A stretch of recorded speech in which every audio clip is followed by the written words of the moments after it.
لیکن وہ P H D سے بھی اوپر ہوتے ہیں، ان میں ادب ہوتا ہے۔ الدین کلو ادب، ادب انسان کو اعلیٰ منزلوں تک لے جاتا ہے۔ ادب نہ ہو تو بڑا پڑھا لکھا بھی ہو، فرعون نمرود کی طرح، ابو جہل کی طرح، مرزا غلام احمد قادیانی کی طرح، یہ تو کافر تھے۔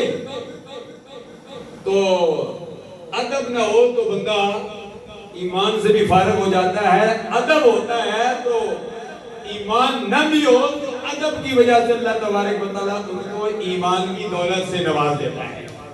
کیونکہ عمر بن خطاب میں ادب تھا، آداب ہو، حضرت عمر بن خطاب میں ادب تھا اور عمر بن حشام میں ادب نہیں تھا۔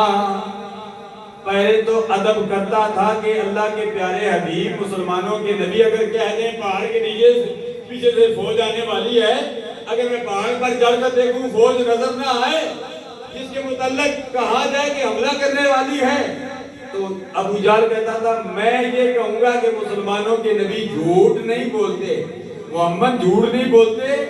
ابو جہل اندھا ہو گیا، اس کو نظر نہیں آتا، لیکن اندر سے حسد تھا، بغض و عناد۔ بغض و عناد ایسا